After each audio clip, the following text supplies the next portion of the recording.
Hi everyone, আজকে 29শে June আজকে national statistics day.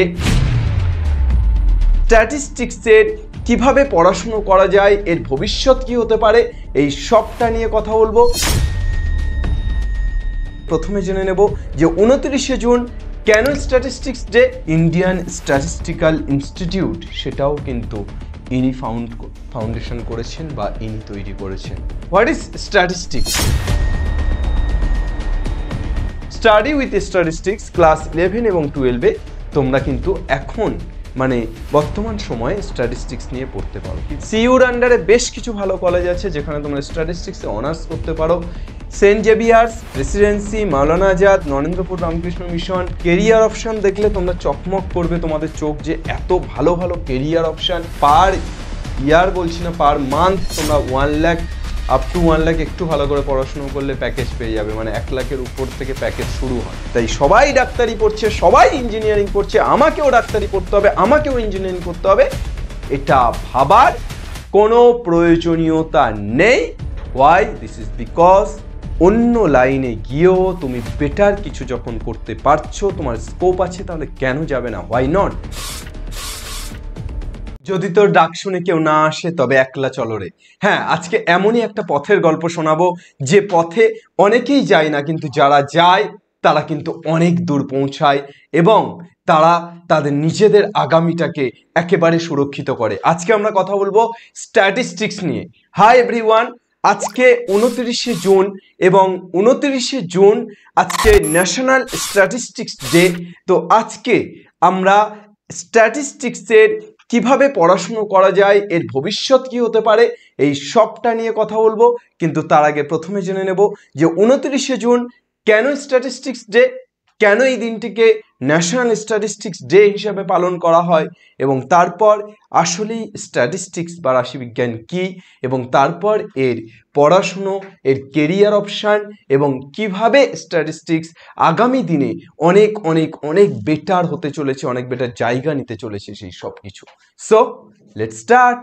চলে এসো, একদম শুরুতে বলি 29শে জুন অর্থাৎ আজকে ন্যাশনাল স্ট্যাটিস্টিক্স ডে। যেদিন আমরা ভিডিওটা বানাচ্ছি বা ভিডিওটা তোমরা পাচ্ছ, কেন আজকে ন্যাশনাল স্ট্যাটিস্টিক্স ডে?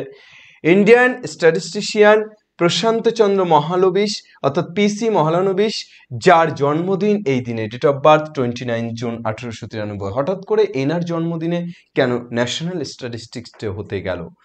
ইনি স্ট্যাটিস্টিক্সের উপরে অনেক কাজ করেছেন এবং আমাদের যে আইএসআই অর্থাৎ ইন্ডিয়ান স্ট্যাটিস্টিক্যাল ইনস্টিটিউট সেটাও কিন্তু ইনি ফাউন্ডেশন করেছেন বা ইনি তৈরি করেছেন। সো এনার জন্যই বা এনাকে শ্রদ্ধা জানানোর জন্যই, পিসি মহালানবিশকে শ্রদ্ধা জানানোর জন্য আমরা 29শে জুন এই দিনটাকে কি হিসাবে পালন করে থাকি? ন্যাশনাল স্ট্যাটিস্টিক্স ডে হিসাবে পালন করে থাকি। নেক্সট চলে এসো, হোয়াট ইজ স্ট্যাটিস্টিক্স? স্ট্যাটিস্টিক্স কি?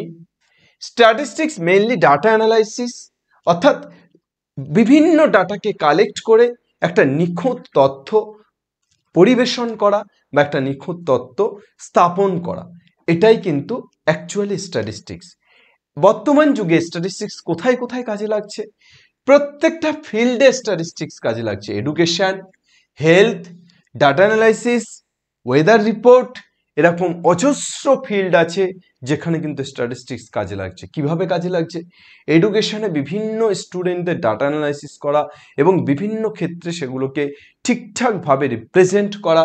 হেলথের ক্ষেত্রেও বিভিন্ন ডাটা অ্যানালাইসিস করার এখন প্রয়োজন হয়ে পড়ছে। আমাদের দেশের যে জনগণনা বা এই ধরনের ক্ষেত্রে তাদের হেলথ ইস্যু নিয়ে যখন আমরা ডাটাগুলোকে কালেক্ট করছি, যখন অনেকগুলো ডাটা একসাথে হচ্ছে, তখন সেটা কিন্তু স্ট্যাটিস্টিক্সের সাহায্যে করতে হচ্ছে। ডাটা অ্যানালাইসিস একটা আলাদা স্কোপ, যেখানে আমরা কম্পিউটার প্রোগ্রামিংয়ের বিভিন্ন কাজবাজ দেখে থাকি, কোডিংয়ের বিভিন্ন কাজবাজ। তাছাড়া আমাদের ওয়েদার রিপোর্টের জায়গাতেও কিন্তু, ওয়েদারের জায়গাতেও কিন্তু স্ট্যাটিস্টিক্স লাগছে। আজকের গড় তাপমাত্রা 25 ডিগ্রি সেন্টিগ্রেড বা 45 ডিগ্রি সেন্টিগ্রেড হয়, কিভাবে এই গড় তাপমাত্রাটা নির্বাচন করা হচ্ছে? স্ট্যাটিস্টিক্সের সাহায্যে। এছাড়া আরও অনেক অনেক অনেক ফিল্ড আছে, আমি বলছি। তো স্ট্যাটিস্টিক্স হচ্ছে মেইনলি একেবারে সংক্ষেপে এটা। তো statistics, study with statistics class 11 এবং 12-এ তোমরা কিন্তু এখন মানে বর্তমান সময়ে স্ট্যাটিস্টিক্স নিয়ে পড়তে পারো। কিভাবে পড়তে পারো? তোমরা যদি সায়েন্স নিয়ে পড়াশুনো করো, সায়েন্সের ফিজিক্স, কেমিস্ট্রি, ম্যাথামেটিক্সের পাশাপাশি বায়োলজি না নিয়ে স্ট্যাটিস্টিক্স নিতে পারো, বা তোমরা অন্য কোনো সাবজেক্টকে চেঞ্জ করেও কিন্তু স্ট্যাটিস্টিক্স নিয়ে পড়তে পারো। তবে ম্যাথ থাকতে হবে অবভিয়াসলি, স্ট্যাটিস্টিক্স থাকলে ম্যাথ ফিজিক্স থাকলে ভালো হয়। তো ফিজিক্স, কেমিস্ট্রি, ম্যাথামেটিক্সের সাথে সবচেয়ে বেস্ট কম্বিনেশন স্ট্যাটিস্টিক্স। তবে এখনো পর্যন্ত ওয়েস্ট বেঙ্গল বোর্ডের যে সমস্ত স্কুল WBCHSCর আন্ডারে ক্লাস 11-12, সেখানে এখনো পর্যন্ত অনেক স্কুলে স্ট্যাটিস্টিক্স এই সাবজেক্টটা অ্যাড করা হয়নি, অনেক স্কুলে এই সাবজেক্টটা অ্যাড করা হয়েছে। যে স্কুলগুলোতে হয়েছে সেখানে তুমি ভর্তি হতে পারো যদি তুমি স্ট্যাটিস্টিক্স নিয়ে পড়তে চাও। যে স্কুলগুলোতে হয়নি সেখানে ভর্তি হতে চাইলে স্ট্যাটিস্টিক্স পাবে না, এটাই কমন ব্যাপার। আমাদের ওয়েস্ট বেঙ্গলের কলকাতার মধ্যে খুব পপুলার স্কুল যাদবপুর বিদ্যাপীঠে স্ট্যাটিস্টিক্স আছে, তাছাড়া আরও অনেক স্কুলে আছে। CBSE বোর্ডের বিভিন্ন স্কুলে স্ট্যাটিস্টিক্স তো আছেই, তোমরা CBSE বোর্ডে পড়লে স্ট্যাটিস্টিক্স নিয়ে 11-12-এ পড়তে পারো অন্যান্য সাবজেক্টের পাশাপাশি। ICSE বোর্ডে পড়লেও তোমরা অন্যান্য সাবজেক্টের পাশাপাশি স্ট্যাটিস্টিক্স নিয়ে পড়তে পারো। এবার বিষয়টা হচ্ছে যে স্ট্যাটিস্টিক্স নিয়ে পড়াটা কি বাধ্যতামূলক? 11-12-এ স্ট্যাটিস্টিক্স না থাকলে কি পরে স্ট্যাটিস্টিক্স নিয়ে পড়া যাবে না? যাবে। যদি 11-12-এ ম্যাথ থাকে তাহলেই পরে স্ট্যাটিস্টিক্স নিয়ে পড়া যাবে, কোনো অসুবিধা নেই। 11-12-এ স্ট্যাটিস্টিক্স না থাকলেও চলবে। সুতরাং তোমার আশেপাশের স্কুলে যদি স্ট্যাটিস্টিক্স না থাকে, তুমি পরবর্তীতে স্ট্যাটিস্টিক্স নিয়ে পড়তে চাইলে অবশ্যই পারো। কিন্তু হ্যাঁ, যারা 11-12-এ স্ট্যাটিস্টিক্স পড়ছে তারা অবশ্যই একটু অ্যাডভান্টেজ পাবে, তাদের ক্ষেত্রে অবশ্যই ব্যাপারটা জানা থাকবে, তাদের ক্ষেত্রে সুবিধা হবে। তো আফটার এইচএস তোমরা যদি স্ট্যাটিস্টিক্স নিয়ে পড়তে চাও, বা যারা 11-12 স্ট্যাটিস্টিক্স ছিল তারাও স্ট্যাটিস্টিক্স নিয়ে যারা এগোতে চায়, তাদের ক্ষেত্রে কি হবে? তাদের ক্ষেত্রে তারা সবচেয়ে বেটার অপশান বিস্ট্যাট বলে একটা এক্সাম হয়, সেই এক্সামটা তাদেরকে দিতে হবে। বিস্ট্যাট, এই বিস্ট্যাট এক্সামে কি হয়? আচ্ছা, বিস্ট্যাট এক্সামে কি হয় মেইনলি? বিস্ট্যাট এক্সামে তোমাদের জাস্ট ISI এ যাওয়ার দরজা এটা, অর্থাৎ ইন্ডিয়ান স্ট্যাটিস্টিক্যাল ইনস্টিটিউটে যাওয়ার দরজা খুলে যায়। ইন্ডিয়ান স্ট্যাটিস্টিক্যাল ইনস্টিটিউট, যেটা আমরা স্ট্যাটিস্টিক্সের জন্য সবচেয়ে বেস্ট এডুকেশন সেন্টার মানি, সেইখানে যেতে পারবে তুমি কিন্তু বিস্ট্যাট এক্সাম ক্লিয়ার করে বা বিস্ট্যাট এক্সামের মাধ্যমে। বিস্ট্যাট এক্সাম দিতে গেলে তোমাকে ক্লাস 11-12-এর ম্যাথামেটিক্সের খুব ভালো কনসেপ্ট থাকতে হবে, স্ট্যাটিস্টিক্সের কনসেপ্ট থাকতে হবে, তার সাথে টমেটো বলে একটা বই হয়, শর্ট ফর্ম টমেটো, ওই টমেটো বইটাকে তোমাদের সলভ করতে হবে। ওই বইটাকে সলভ করলে তোমরা কিন্তু অ্যাডভান্টেজ পাবে, PYQ বা এইগুলো সলভ করলে তোমরা বিস্ট্যাটে অ্যাডভান্টেজ পাবে। গ্র্যাজুয়েশন আন্ডার CU ধরো বিস্ট্যাট দিয়ে ক্লিয়ার করতে পারলে না, ISI এ যেতে পারলে না, তারপরও কিন্তু তোমাদের হাতে অপশন থাকছে স্ট্যাটিস্টিক্স নিয়ে এগিয়ে যাওয়ার। CUর আন্ডারে বেশ কিছু ভালো কলেজ আছে যেখানে তোমরা স্ট্যাটিস্টিক্সে অনার্স করতে পারো। Saint Xavier's, Presidency, Maulana Azad, Narendrapur Ramakrishna mission, এরকম আরও দু একটা কলেজ আছে যে কলেজগুলোতে কিন্তু খুব ভালোভাবে স্ট্যাটিস্টিক্সটাকে পড়ানো হয়, শেখানো হয়। সো তোমরা চাইলে ক্যালকাটা ইউনিভার্সিটির আন্ডারে এই ধরনের কোনো কলেজ থেকে স্ট্যাটিস্টিক্স অনার্স করতে পারো। নেক্সট, তাছাড়া যদি তোমরা মনে করো যে CUর আন্ডারে পড়বে না, তোমরা CUET বলে একটা এক্সাম হয়, এই এক্সামিনেশনটা তোমাদের আফটার এইচএস হয়, এবছর হয়ে গেছে, আবার পরের বছর হবে। এই এক্সামিনেশনটা ক্লিয়ার করতে পারলে তোমরা বিভিন্ন ভালো ভালো ইউনিভার্সিটি, সেন্ট্রাল ইউনিভার্সিটি যেমন দিল্লি ইউনিভার্সিটি, হায়দ্রাবাদ ইউনিভার্সিটি, বিশ্বভারতী, এই সমস্ত জায়গা, বিশ্বভারতী আমাদের এতেই বীরভূমে, এই সমস্ত জায়গাতে কিন্তু তোমরা চান্স পেতে পারো এবং এই সমস্ত জায়গাতে থেকে তোমরা পড়াশোনাটাকে করতে পারো, অর্থাৎ তোমাদের অনার্সটাকে করতে পারো। নেক্সট, যদি মনে হয় বিএসসির পর তুমি আরো এগিয়ে যাবে, তুমি বিএসসি তোমার স্বপ্ন ছিল ISI এ পড়ার, কিন্তু সেটা হয়নি, তুমি CU বা CUETর আন্ডারে কোনো কলেজ থেকে পড়েছো, কিন্তু তোমার স্বপ্নটাকে সত্যি করতে হবে, তোমাকে ISI এ পড়তে হবে, কারণ ISI এর প্যাকেজ খুব বিশাল। ISI থেকে এক একটা স্টুডেন্ট যখন বেরোয় তখন মেডিকেল বা ইঞ্জিনিয়ারিং এর মতো সমান প্যাকেজ পেয়ে বেরোয়। তাই ISI তোমরা যদি পড়তে চাও, তোমাদের আফটার গ্র্যাজুয়েশনও কিন্তু একটা এক্সাম হয় MSTAT, সেটা যদি তোমরা ক্লিয়ার করতে পারো তাহলে তোমরা কিন্তু আবার ISI এ যাওয়ার দরজাটা তোমাদের সামনে খুলে গেল। Okay, JAM entrance, IIT Bombay, IIT Kanpur, এই দুটো খুব ভালো IIT কলেজ, আছে যেখানে তুমি জ্যাম এন্ট্রান্সের মাধ্যমে অর্থাৎ after graduation jam entrance clear করে সেখানে স্ট্যাটিস্টিক্স নিয়ে পড়তে যেতে পারো। তাছাড়া সিএমআই অর্থাৎ চেন্নাই ম্যাথামেটিক্যাল ইনস্টিটিউশনে কিন্তু তুমি যেতে পারো, সেখানে ডাটা সায়েন্স নিয়ে পড়াশুনো করতে পারো। ওকে, আফটার গ্র্যাজুয়েশন। এইবার তাহলে গ্র্যাজুয়েশন এবং এমএসসি করার পর তোমাকে খুঁজতে হচ্ছে কেরিয়ার। দেখো, ডাক্তার, ইঞ্জিনিয়ার এই দুটোর বাইরে তো আমরা বেরিয়ে ভাবি না সায়েন্স নিয়ে কি করা যায়। আমার মনে হয় স্ট্যাটিস্টিক্স আপকামিং ইয়ারে বা প্রেজেন্ট ইয়ারে স্ট্যাটিস্টিক্স একটা বিশাল প্ল্যাটফর্ম। ডাক্তার ইঞ্জিনিয়ারের থেকেও অনেক উপরে রাখি আমি স্ট্যাটিস্টিক্সকে, কেননা এখান থেকে বেরিয়ে এক একটা ছেলে যে প্যাকেজ পায় সেটা কিন্তু চোখ দাঁড়িয়ে যাওয়ার মতো। সুতরাং ডাক্তার বা ইঞ্জিনিয়ারই শেষ কথা, এছাড়া আর জীবনে কিছু নেই এমনটা ভাবার কিন্তু কিছু নেই। অনেক স্কোপ আছে, সেগুলোকে তোমাদের খুঁজে বের করতে হবে। অনেক জায়গা আছে যেগুলোকে তোমাদের ফোকাস করতে হবে। তার মধ্যে একটা কিন্তু এই স্ট্যাটিস্টিক্স নিয়ে পড়াশুনো করা। কেরিয়ার অপশান দেখলে তোমরা চকমক করবে তোমাদের চোখ, যে এত ভালো ভালো কেরিয়ার অপশান স্ট্যাটিস্টিক্স নিয়ে পড়ার পর। ডাটা অ্যানালিস্ট হতে পারো যে কোনো কোম্পানি বা যে কোনো প্রজেক্টের, সেটা বেসরকারি হোক গভর্নমেন্ট হোক, ঠিক আছে। ডাটা অ্যানালিস্ট হলে তোমাদের এই জায়গাতে প্রচুর স্যালারি, প্রচুর, মানে তোমাদের পার ইয়ার বলছি না, পার মান্থ তোমরা 1 লাখ আপ টু 1 লাখ একটু ভালো করে পড়াশুনো করলে প্যাকেজ পেয়ে যাবে, মানে 1 লাখের উপর থেকে প্যাকেজ শুরু হয়, ঠিক আছে। স্ট্যাটিস্টিক্যাল কনসালট্যান্ট, রিসার্চ স্ট্যাটিস্টিশিয়ান, এখানে রিসার্চ করবে তুমি, সারা জীবন গবেষণা করবে, তোমাকে বিভিন্ন কোম্পানি এর হায়ার করে, এটা হেলথের সেক্টরে ওষুধ কোম্পানি হতে পারে, অন্যান্য যে কোনো সেক্টরে হতে পারে। এখানে একটা একটা রিসার্চ স্ট্যাটিস্টিশিয়ানের মাইনে শুরু হয় 1.5 লাখ 2 লাখ থেকে। সুতরাং বুঝতে পারছো ব্যাপারটা, যে কিন্তু মান্থলি 1.5 লাখ 2 লাখ, মানে সেটা তুমি 1 লাখ করে যদি হিসেব করি 12 মাসে 12 লাখ টাকা প্যাকেজ, আর যদি 2 লাখ করে হিসেব করি 24 লাখ টাকা প্যাকেজ। মানে তোমার ভালো ভালো, মানে আইআইটির মতো গভর্নমেন্ট, আইআইটির মতো ইঞ্জিনিয়ারিং কলেজেও বোধহয় এত ভালো প্যাকেজ তোমাদের দিতে পারবে না। স্ট্যাটিস্টিক্যাল প্রোগ্রামার, গভর্নমেন্ট স্ট্যাটিস্টিশিয়ান হতে পারো, এনভায়রনমেন্টাল স্ট্যাটিস্টিশিয়ান হতে পারো, প্রচুর জায়গা আছে, প্রচুর ফিল্ড আছে যেগুলো তোমরা স্ট্যাটিস্টিক্স নিয়ে পড়লে এক্সপ্লোর করতে পারবে। আরও আছে স্ট্যাটিস্টিক্যাল প্রোগ্রামার, বায়ো স্ট্যাটিস্টিশিয়ান, ঠিক আছে।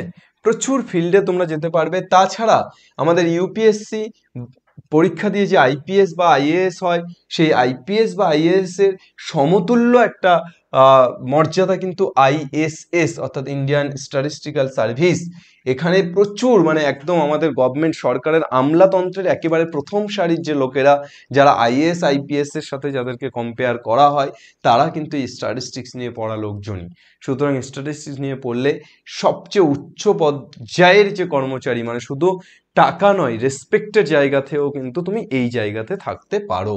ব্যাংকিং সেক্টরে গ্রুপ এ গ্রুপ বির ব্যাংকিং সেক্টরগুলোতে স্ট্যাটিস্টিক্সকে অ্যাডভান্টেজ দেওয়া হয়, স্ট্যাটিস্টিক্সের ছেলে মেয়ে নেওয়া হয়। তো এই জায়গাগুলো আছে কিন্তু কেরিয়ার অপশান।